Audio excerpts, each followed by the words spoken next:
sure you've noticed. Yeah, me too. I apologize.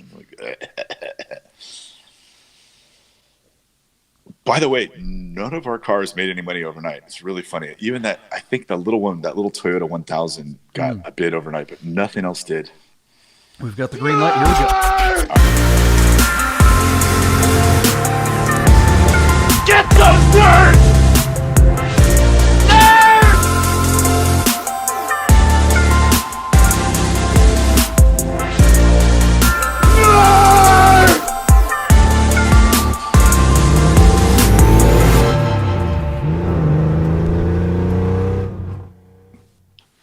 Well, let that be your wake-up call. It is time for Bid Nerds. We got a late start this morning. Hello, everybody. My name is John Polnik. I'm the host of Bid Nerds, your daily nerd out on the most interesting cars of the day on all the automotive enthusiast auction sites, along with my partner, Michael Deeb, over there in San Francisco. Yep. Nice hat, Michael Deeb. I'm liking that. Good call there. I dig that. That's right. Yeah, that's us, baby. Dirt Fascination.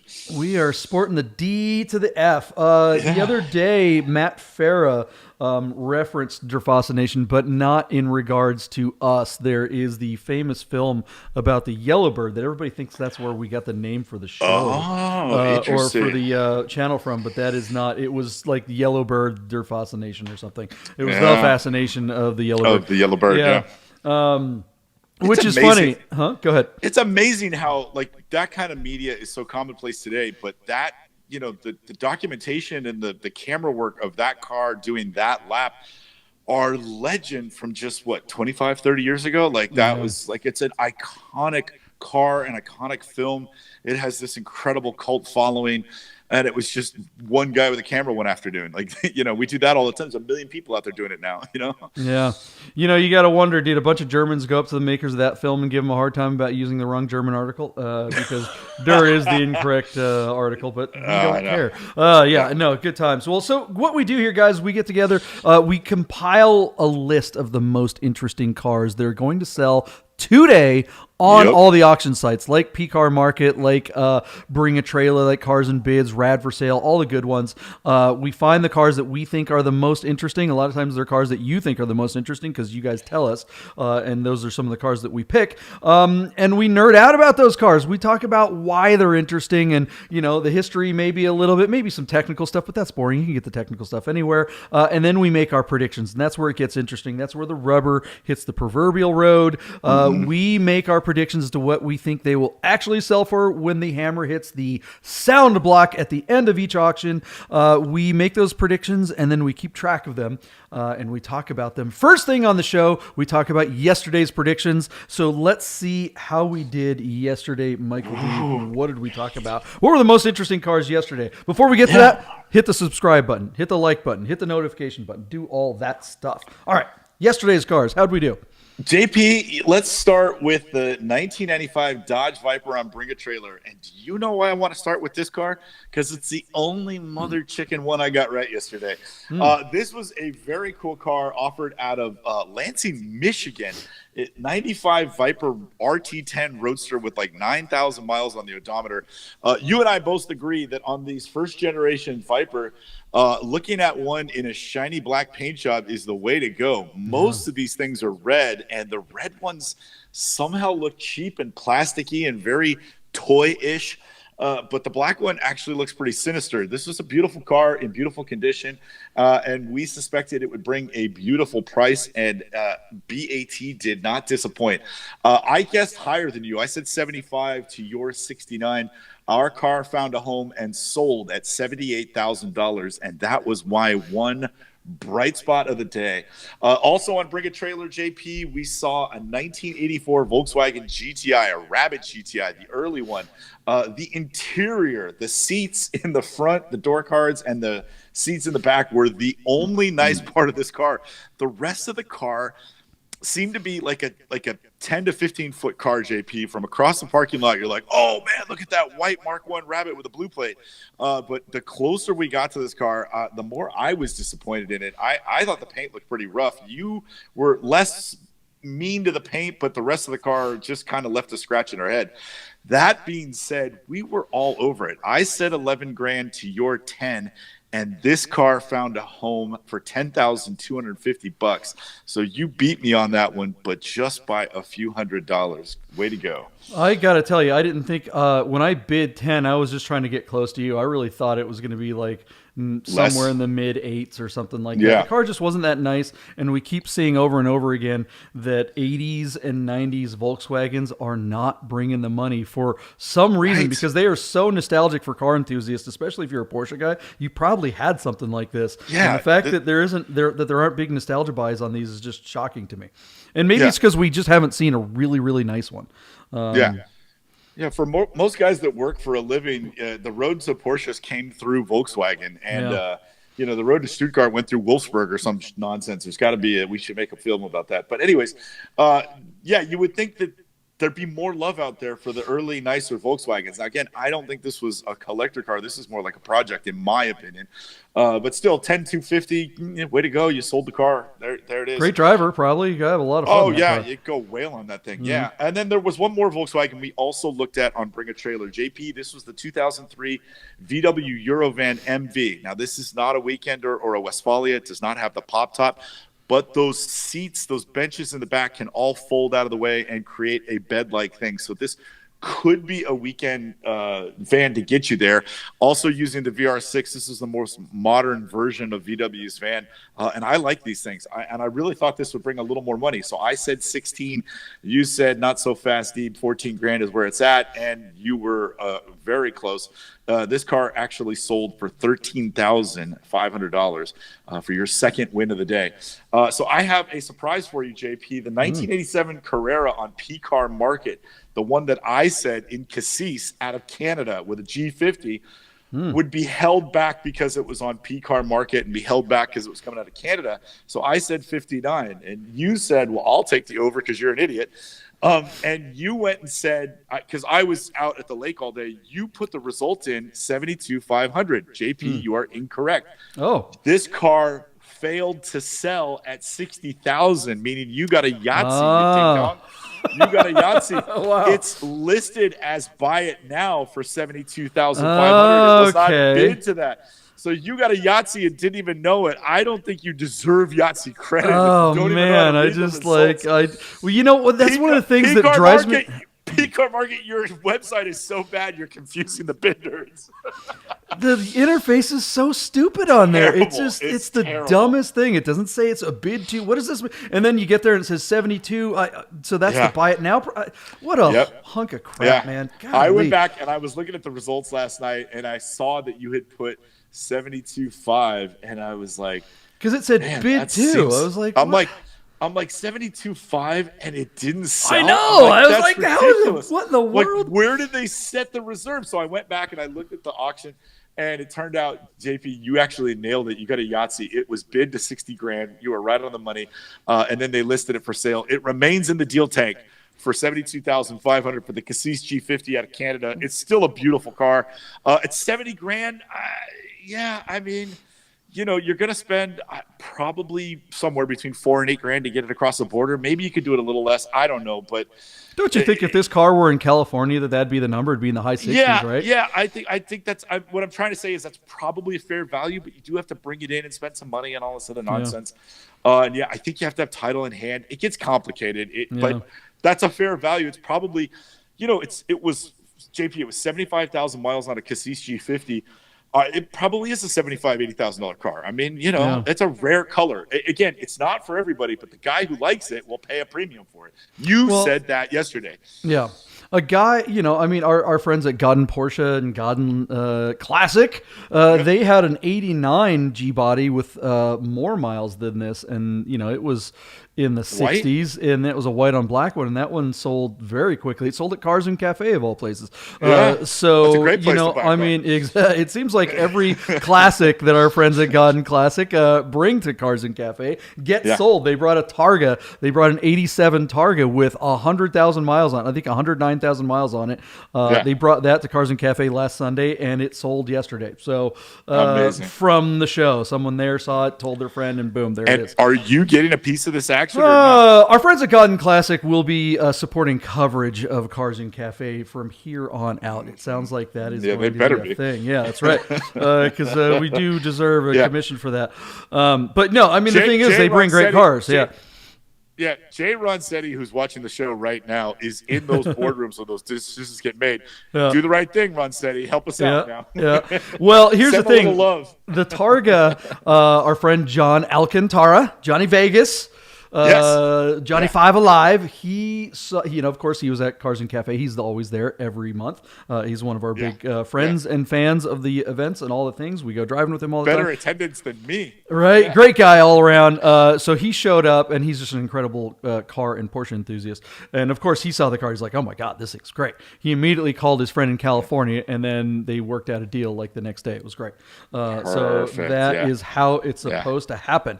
But, yeah, I still like this car. This Cassis car is, I mean, you love this car. This color to me is weird, really like it. but I would rock it. Yeah. Absolutely would rock it. I would totally rock it. And JP, it's silly. It's really nitty gritty stuff, but I would call Ben at Sierra Madre, right? Mm-hmm. And I would have him order me a black leather dash, and I would swap out the top of the dash for black, and then I would swap out that prototipo for an all black prototipo, and then the car would look 1,000 times better. Maybe some floor mats, but that's really at least inside. When you're inside, it really helps when you're looking at something really that nice. And then black decals, black dirt decals on that thing would pop. Ooh, baby, it looked good. Hell yeah. All right, what's that? What else did we talk about yesterday? All right, last one, JP. Our buddy Justin Jurgens, friends of the Bid Nerds, put his 356C, a 1965 356C on P-Car Market because I didn't return his call fast enough to Bid Nerds sell it. And listen, I didn't want to say anything yesterday, but, he was essentially looking for around 60 grand for the car. And I thought he would get it. So I said 60 grand, and you were right there at 59. The car sold yesterday on P-Car Market for $57,500. So Justin is happy. Justin's consignor is happy. I'm sure the buyer is happy, and P-Car Market is happy. So I'm sure the buyer's happy because that's a good deal. Because it just got painted. I mean, that car it looks like it's fresh out of restoration. So really, really beautiful car. And the C with four-wheel discs, I mean, that's a car you can really actually go drive. So everybody won on that one except me, which happened to be the day before. God dang it. So, JP, you got 4 wins and a Yahtzee, although you don't deserve the Yahtzee. And I got the the Viper. Sweet. Nice, you got a Viper. Well, that's good because I think that I thought we were tied up for the week, but I think that Yahtzee gets me 1 over.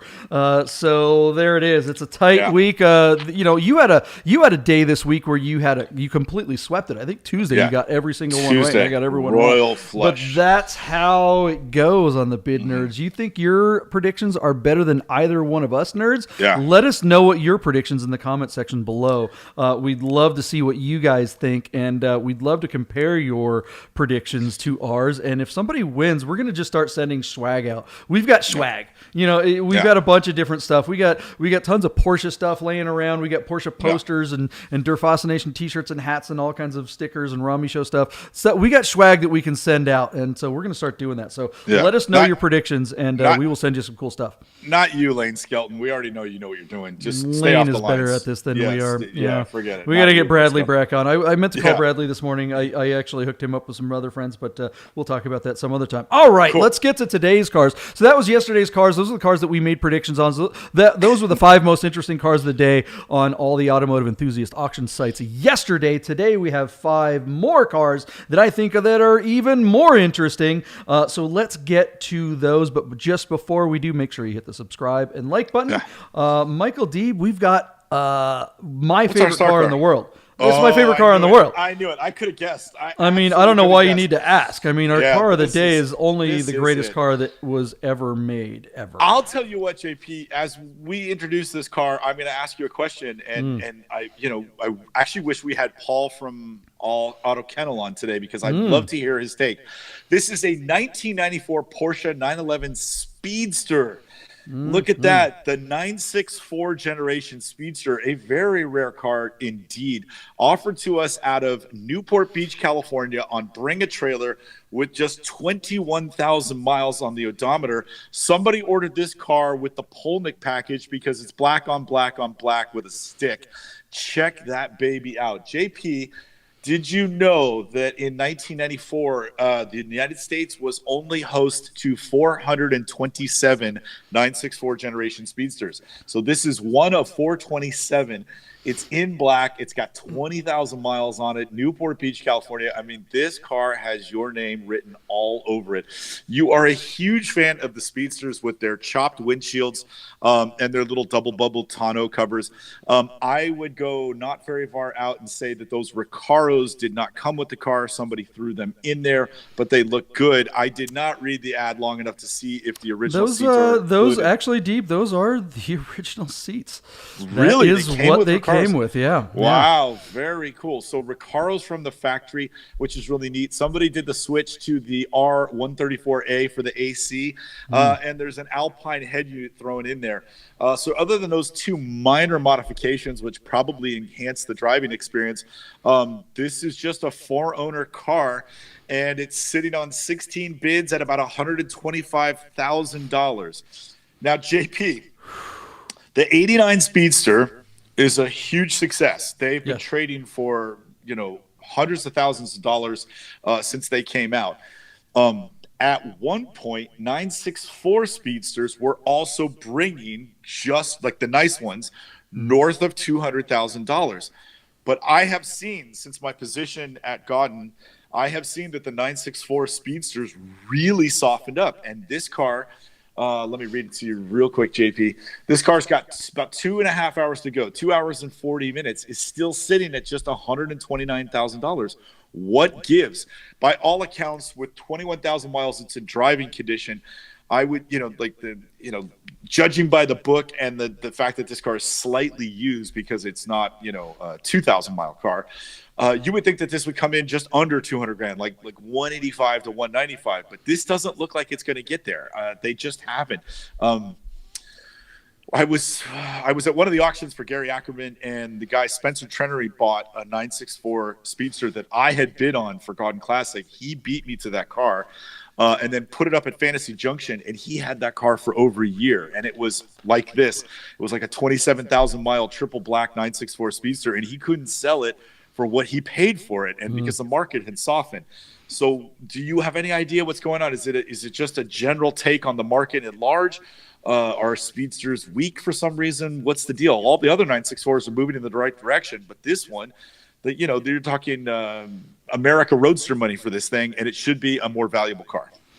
Yeah, I don't quite know why they are kind of in an inverse relationship to the G-body ones. The G-body ones were available with narrow bodies, but 99.999% of them were ordered with 491 wide body kits. Yeah. None of the 964s were available in wide body. The G-body Speedster exists because of this car. This car was planned, as you know, and they designed the windshield and the hoops and all that kind of stuff for the 964, and then realized, oh wait, we still have a bunch of 911s to make. We got one more year till we're introducing this other car, so they decided to sell those on the G body, and it sure worked. That's a really interesting story. I mean, and I would say most Porsche geeks don't even know that. I mean, that's incredible. Yeah. They were making parts for a future car and realized they had so much G-body stuff left. Let's make a special edition and try to move some of these last year units when everybody's anticipating this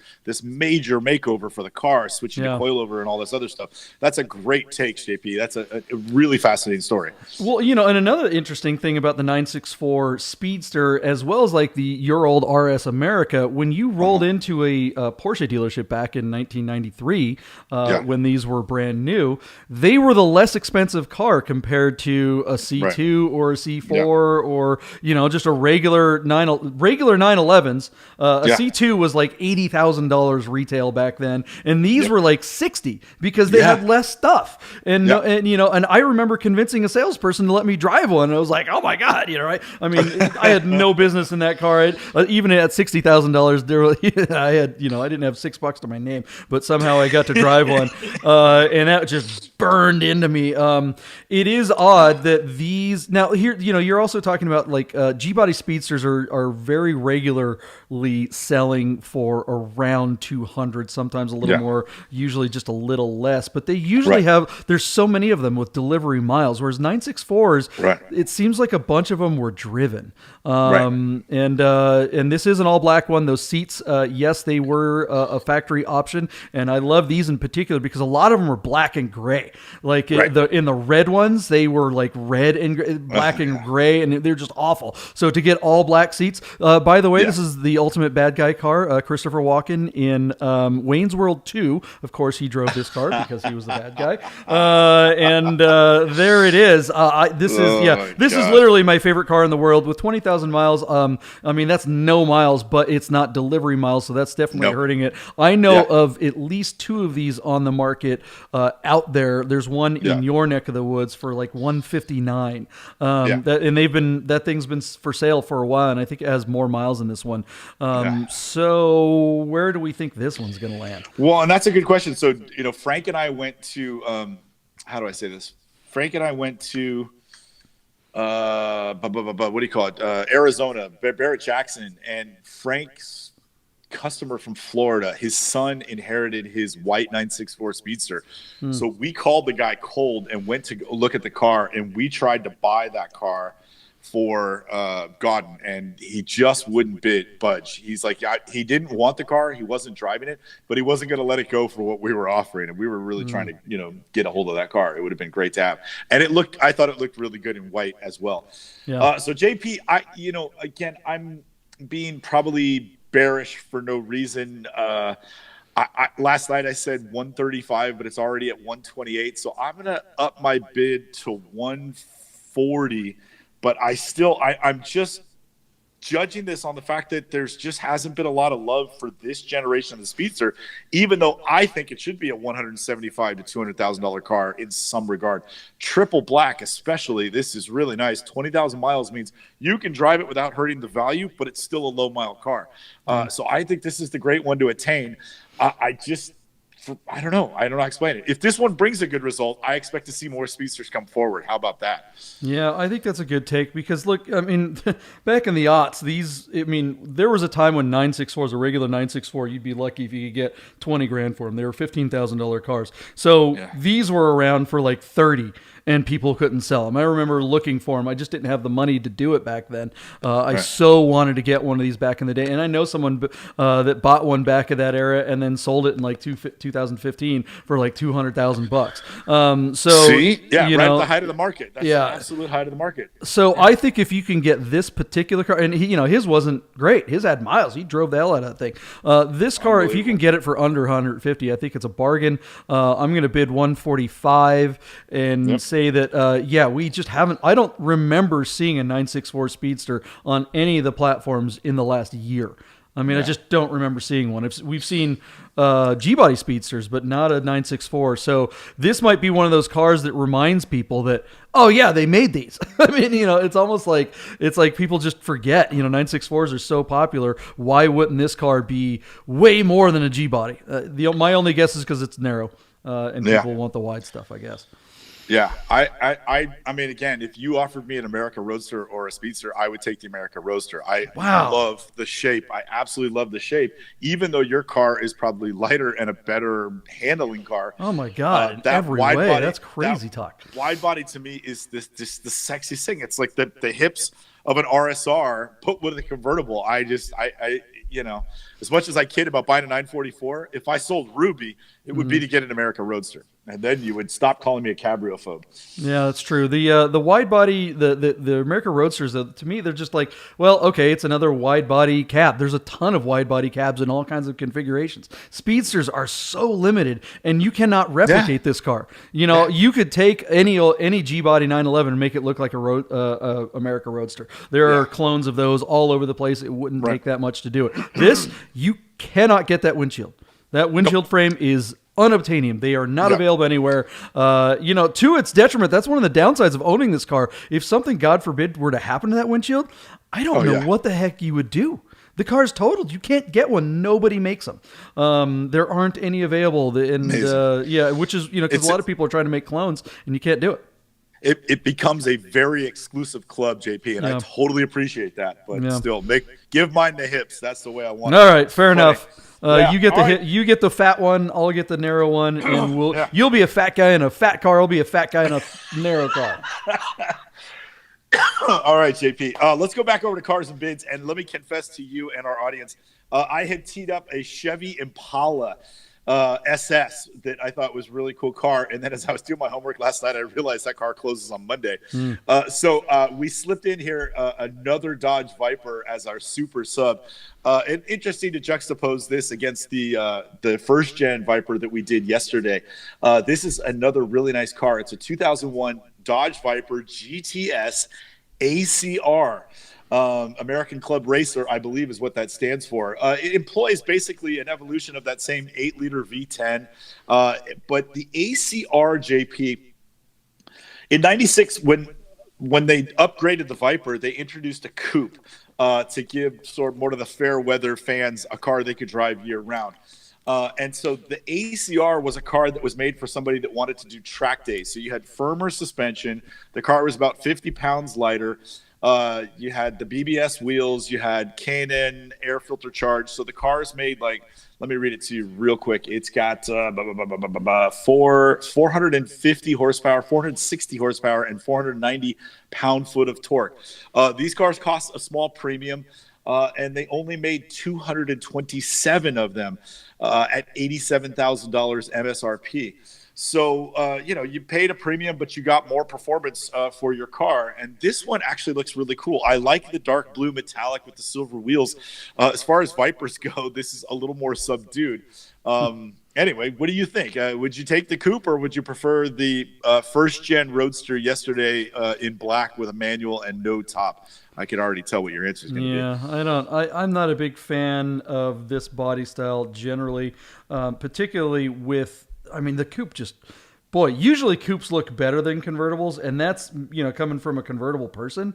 I will be the first to admit that the coupe versions of cars are just aesthetically where it's at. But my argument has always been that the cabs or the convertibles or the Targas or anything with the roof off is just a more fun driving experience, especially when you're talking about a performance car. And something like a Viper, I mean, the performance on these is great in a straight line, or if you want to do burnouts or something like that, but these are terrible handling cars. This one being the ACR GTS, this is supposed to handle better. I've never driven one, so I don't know legitimately how much better they are or not. I know the first and third gen ones are pretty tough to get them to handle well. But yeah, I mean, I kind of feel like a car like this, you're buying it to kind of showboat and show off and be seen, and you can't do that in the coupe. Nobody can see you in there. You want to have that top come off. You're gonna be like, "Hey, look at me! I'm the douchebag that showed up in a bright Viper." I mean, this is the ultimate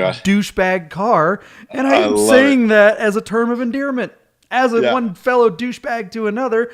I think you want to be seen in a douche car. I mean, a Dodge car. I mean, a Dodge Viper. I mean, you follow where I'm going with this. I don't know. But I commend Dodge for the recipe. I mean, this is, Ferrari and Porsche have been doing this for years. Like, if we make it just a little bit lighter, a little bit stiffer, and a little more power, it doesn't sound like a lot, but the sum of all the parts makes a better driving car in every way. This is a GT3 recipe for the Dodge Viper, and this was their sort of first crack at that. So I think this car will have a little bit of a following. Somebody wants to buy a Viper but actually intends to drive it. This is a better driving car, and so I would think that this would command a premium. Now, yesterday, our 9,000-mile first-gen Viper brought about 30% over MSRP, somewhere around 25-30%. This car at $87,000 brand new, I don't think it's going to make it back to MSRP, which is 19,000 miles out of Chicago, Illinois. I think it's also hindered by the fact that it's on Cars and Bids. I do not believe that Doug DeMuro has the audience for this particular car. And so the consignor's got to be second-guessing himself at this point with 2 hours to go, sitting at $59,000. Now, there are 18 bids, JP. There is some love and some action for this car. But I don't know that the people that are watching it are willing to pay sticker for this car, and therefore I don't think it's going to make it back to MSRP. MSRP was 87. I'm going to invert those numbers and say that this car makes it to 78. And I don't even know where the reserve might have been set because Doug DeMuro doesn't police his own website. So what do you think? 78? What is the number right now? 58,000. 50. Yeah, that's a long way to go for cars and bids. 59,000. Yeah, Yeah, 59. I mean, we just don't see the late stage rallies. This is definitely a better car than the convertible one, especially better than the one that we saw yesterday. This is a second gen one. I would love to take this around a track and just give it a go and see what it's like. If you wanted a track monster, how much awesomeness is this? I mean, the thing is, American muscle cars, call it what you will, they never made these with an automatic. So you're going to be out there competing against the guys in their Corvettes, and half those guys are going to be using automatics, and they're just lame as hell. At least with this American car, you're kind of cool. You're the cool guy at the track. You're not the pleated pants guy that's doing a track day in his Z06. This car is badass. True to the Viper heritage, like the car we covered yesterday, JP, people know that when you show up at the track, you're driving a car that is trying to kill you. Like this car wants to hurt you and wants to hurt you bad, like in a spectacular way. As analog an experience as you can possibly get in any car, even Porsche. Yeah. And JP, I said 78,000. I meant 73,000. I don't think this car is going to make it to 78. 73 is where it has a chance, but I'm not even confident in that. So 73 to you, my friend. It's at 59 with 2 hours to go in Illinois. I'll give some spread here. I'll say 65. I don't think it gets anywhere close to that. I think that's a good This guess. platform ain't gonna happen. I'm looking at commend this guy's driving video. It's not, the production value is terrible, and it's a bad light kind of day. He's driving into the zone, but he's driving it, and he's driving on a curvy road, and it's a POV shot. We can see the whole windshield. I wish we could play the sound for you here. This looks like a good time. I want to be where that guy is. I don't want to be here with you or any of you. I'd rather be where that guy is. That looks like a hell of a lot of fun. So I don't want to be here with me either. I mean, honestly, why would you? Okay, so here it is. I think that's a great take. Cool car. Good luck to the seller. And if anybody winds up stealing this car at one of those numbers that we said, I think they'd be getting a deal. What's the next car? All right, JP. So let's jump over to P-Car Market. Again, we're going back to Canada. This is in Toronto. But what we're looking at here is essentially a 39,000 original mile 1976 Porsche 914 2-liter. Now, in Canada, the dealership did something called a Sebring promotion. And it really just included a couple of decals, but they're putting this in big letters like this is some sort of special edition. These are just dealer added on, gumballs, meatballs, and they're not very nice ones. They're too small for the size of the car. But anyway, for whatever it's worth, out of Canada, this was called a 914 Sebring edition, Sebring promotion, blah, blah, blah. But what we're looking at essentially is a 2-owner car with really low miles that looks to be in excellent condition. There's not a lot here to dissect other than the, sort of documented odometer, the 15-inch gas burner wheels, the light ivory paint job, and the 2-liter motor was a pretty decent alternative, for being a 4-cylinder compared to a 914.6. A 914.6 made 101 horsepower. This thing makes 95. So, you gave up 2 cylinders, but you had similar grunt. And although I've never been a fan of 914s with 4 cylinders, you and Mikey and anybody else that's ever driven one, Matt Weitzel, how you doing, buddy? They all swear by them and say, Deeb, you don't know what you're talking about. These are actually great cars to drive. So one of these days, somebody will turn me loose for an hour and I'll probably fall in love. But in the meantime, I'll still poo-poo this car for not having 2 additional cylinders. And I know I'm wrong on this, but I stand by my stubbornness. JP, what do you think? Does this thing stand a chance on P-Car? Can P-Car bring all the money for a 914? I doubt it, but this is a very nice car. I mean, whatever this, this Sebring thing is, and I'll admit, I don't know what that is. It's a Canadian dealer thing. It's a Canadian dealer thing. I mean, but, we had Mauricio from 3 Pedal Posse on a few weeks ago, and, he swore by the fact that, some people just want that. They want to pay more for that thing that they think is special because there's fewer of them that have this particular sticker on it or that particular badge. I think we were talking about like the second gen Boxster Spider 550 or whatever that they call it. That wasn't a Spider, it just had a badge on it. It was numbered and it had, a couple little aesthetic things, no mechanical differences at all. Yeah, he's right. I agree with him, and that's interesting. But if this is a Canadian dealer promotion, I don't know that somebody in the United States is going to pay a premium for that. Despite that, value though, in Canada. Yeah, despite that, this car appears to be exceptionally clean. Is this a 75 or 76? I'm sorry, what year was this one? 76, JP. Yeah, and unfortunately, that's going to hold it back a little bit because a lot of the people that want this car are going to be in California, so this is not a smog-exempt car, unfortunately. And a lot of people don't like the bigger bumpers of the 75 and 76 cars, but this car just looks to be immaculate. If it's as original as it is, I mean, that's crazy to see panel gaps that perfect on a 914. I mean, everything just looks so original. The interior is just like butter smooth. The dashboard is good. The carpets are good. Everything is just appears to be like this thing was hermetically sealed, and I think that means it's gonna bring way more money than any other 914 would have on PCAR market. Will it bring the same money that it would on BAT? Highly doubt it, but it could still bring some pretty good money for one of these cars. Where is it now? Where's it going to land? What do you think? So JP, it didn't get any bids overnight, which is kind of a bummer. It's only had for PCAR this is a lot. It's had 15 bids, and it's $32,000 with 3 hours to go. I mean, again, a really clean 914 is what, a $30,000 to $40,000 car. If this was on BAT and it was already in the United States, I'd say you're looking at high 50s to mid 60s for this car, but not on this platform and not out of Toronto. Wait, where'd you say it is right now? Because I'm seeing Toronto. 32. 32, yeah. Okay, yeah, 32. Yeah, okay. But not out of Toronto. I don't think it's going to get anywhere near those 50s and 60s, which I think it would bring if it were in California, if it were on Bring a Trailer, a car this clean. So, anyways, I'm going to say $38,000 for this car, and that's it. That's my guess. Yeah, I don't know. I don't know if it'd be worth that much, even if it were on BAT. I mean, it says 39,000 miles. If it really has those miles, it's documented. I guess you're right. It would be that high.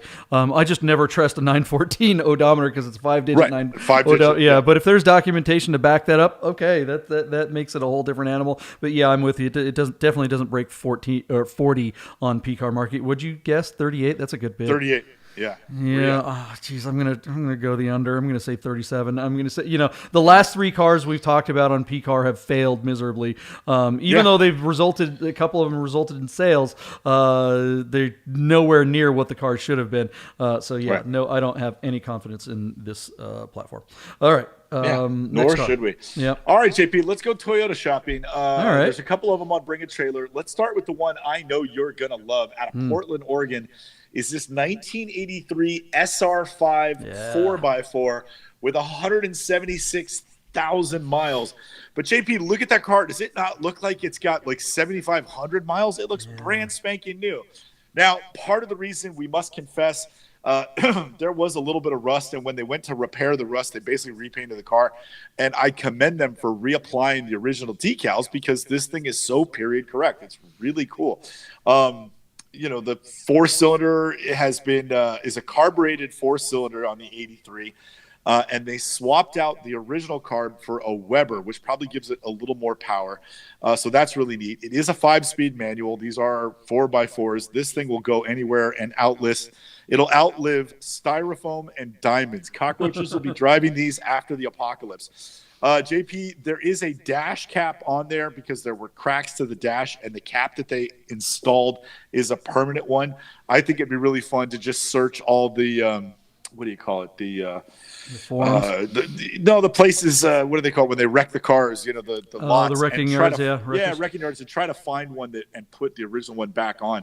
But otherwise, there's a lot to love. This thing's in really nice condition, despite being repainted. It just looks like it held up really well. So it was sitting at $12,000 on 9 bids, JP.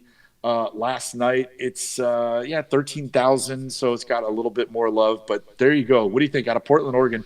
These things are kind of worth their weight in gold, are they not? They are. I love, it's a long bed one too. When I was about 3 years ago, went to the Barrett-Jackson auction here in Las Vegas, and there were 2 of these in a row in line, and I was there. I wasn't registered as a bidder or anything like that. I wasn't really planning on buying anything, but I saw those 2 trucks in line. I'm like, oh my gosh, those are great. I'm going to see if I can get one. So I went to go register, and you got to give them a $10,000 deposit and all that stuff and a credit. It was like, oh God, what a pain in the ass. mess. And so I'm trying to move the paperwork along, and I'm just seeing the trucks getting further and further down the line. And pretty much I realized that there was no way I was going to get the paperwork done by the time the cars hit the block. So I just said, you know what, screw this. So I went over and watched them go. Now, I was anticipating them going for maybe $7,000. They both had around 120,000 miles on them, and they were beautiful, and they were, original. They weren't repaints like this one, and they both went for over $30,000. I was like, what the actual F? How is this possible? These trucks have just taken off. So, but this one is not original, so that's going to hurt it. I mean, if it's at what, $13,000 right now? Yeah, it's getting there. 176,000 miles, but it's got 3 hours to go, and it's in Portland, Oregon. Yeah, I think it has a ways to go. I think people will pay some extra money for it, and that's great, but it's definitely not going to make the 30s because it's not original. And I think maybe this is the better way to go because it's been redone and it's ready to go, and you don't have to worry about it. I don't have any problem with that dash cap because it's not one of those stupid rugs. I mean, I don't think I would have even noticed had you not mentioned anything. Yeah. It's one of those form-fitted specifically, goes over the top of it. I think it's great for what this truck is. I would prefer a short bed. I don't really want the long bed that changes some of the off-road characteristics of it. They did the liner on the back, but it's got the venerable 22R engine. That thing will last forever. The only thing better is a 22RE with fuel injection. This is a carbureted version, so whatever. What are you going to do? How much is it going to go? What's your bid? So JP, again, I don't know these very well. I thought $17,000 was a fair value for this car. Where are you at? 17. Yeah, I'm going to go. Oh boy, that is a good bid because it's not $20,000 with the repaint, the dash cap, and the carb instead of fuel injection. I'm going over it. It's a Toyota, and I love Toyotas, and I love this truck, and it's been the redo was better. So, but I'm only going to go 17.5. I ain't giving any spread on this because I think it's going to be just under or just over that. It's a roll of the dice on that one. Good bet there, Mr. Deeb. Good bet. I like it when I make you think. You're making me sweat there. Well, that wasn't an easy one at all. This guy's just driving around circles in a parking lot. What are you doing, dude? All right. It's his kid. Right. It's his 11-year-old son driving around. Yeah. All right, that's a perfect car to teach a kid how to drive. Oh, let me tell absolutely. You. Super easy to drive. Fantastic. Yeah. All right, JP. Let's test your Toyota knowledge. I was not familiar with this car. This car was sold.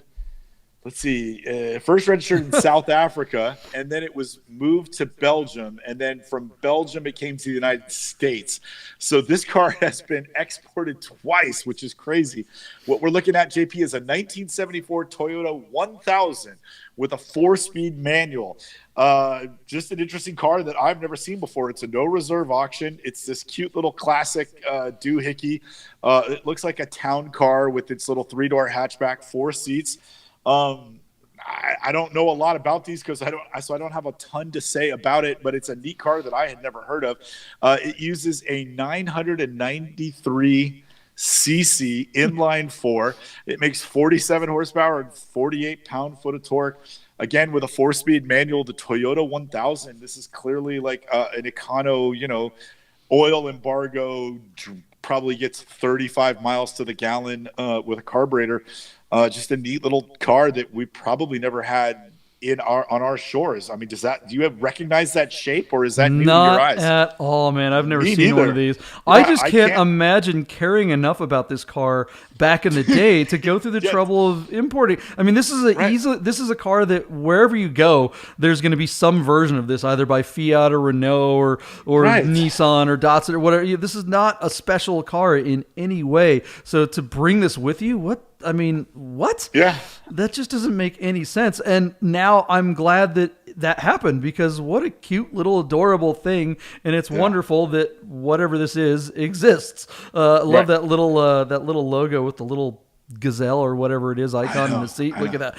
Stamped into the plastic vinyl. Isn't that amazing? I mean, look at this. This is just JP, wow. those wheels and tires are 12-inch. Oh my gosh. Everything about this car is cute. and it looks like it would have been a great car if somebody didn't leave it in the dryer for 3 days. Yeah, like it's just it's 3/4 scale of what would have been like a very nice car to drive. I'm sure it's gutless. It doesn't weigh much, but it doesn't have enough power to be inspiring. But if you had to drive somewhere, this was, I'm sure, affordable transportation in South Africa, in Europe, and even in the United States.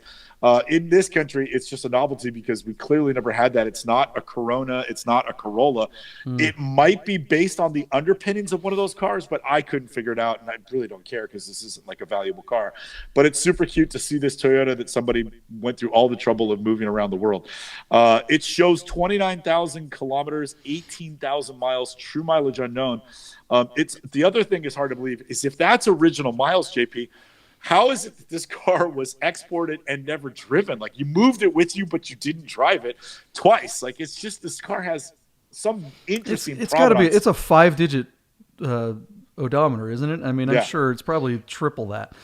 but look how nice the interior is. Those seats look brand new. Yeah, it's possible. So, anyways, JP, our car has 3 hours to go out of. I don't know this town, Silmar, California. I'm sure I'm butchering that, only because I've never driven through there, or I didn't date somebody that lived there. It's on $7,000 with 3 hours to go. It's had no action, 7 bids.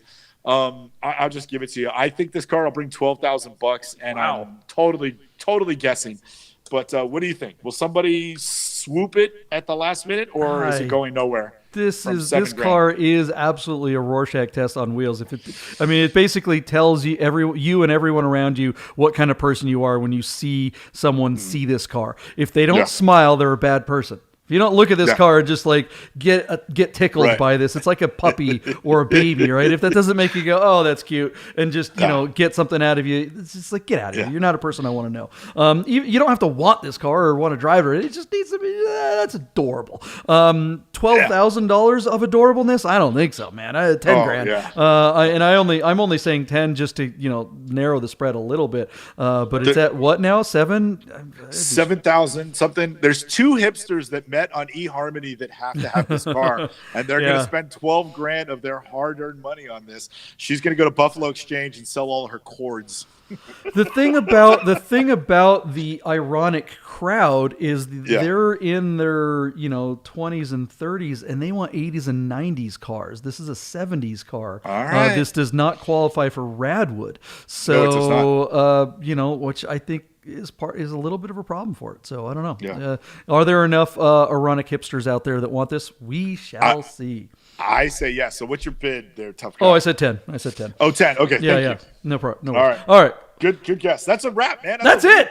That's all the cars. Those were the most interesting cars of the day and the week on all the automotive enthusiast auction sites like Bring a Trailer, Cars and Bids, P-Car Market, Hemmings, Rad for Sale, whoever's in the game these days. Ladies and gentlemen, when my partner JP says that those are the most interesting cars of the week, that's not an opinion. That's a fact. We use science, and it's true. You cannot. We are not science deniers. Yeah. We use research, graphs, algorithms, all kinds. We pull out the slide rule. Oh, wait, no, we don't do any of that stuff. We just pull it over our butt. We do no research. Don't listen to us. All of our advice is just BS. So do not take our advice. Just be very, very clear. We don't know what we're talking about. But we are fun to listen to and make fun of. So do that in the comments below. Make sure you hit the subscribe, like, and notification button. We don't even read the listing. We really don't. We just wing the shit. This is something we do every Monday through Friday. So make sure you join us live on YouTube about the 9 o'clock hour Pacific time. You can always watch us later. Make sure you hit that notification button because that will let you know that the video was there. A lot of times the live videos don't show up on our platform until a few hours later, but they are there. But you can only really see it if you get the notification button. So hit that notification button. Hit that subscribe button. Share a video with your friends. Tell people that there are these 2 complete idiots acting like they know what what they're talking about when they clearly don't. Let everybody else know that there's these two guys that you could openly ridicule at any moment, and that's just fun. And they welcome it, exactly. So do it. Have a great weekend, everyone. We'll be back here Monday morning at around the 9 o'clock hour with more of the most interesting cars of the day on all the automotive enthusiast auction sites. Thank you, Michael Deeb. Good luck to your bids. We'll see how we do on Monday. Anything else to say before we're out of here? I think I need to beat you today if I have a chance to win the week. So I'll be watching the close of these auctions. It'll be fun. Yeah. Gonna be a close week for the Nerdsters. All right, guys. See you Monday.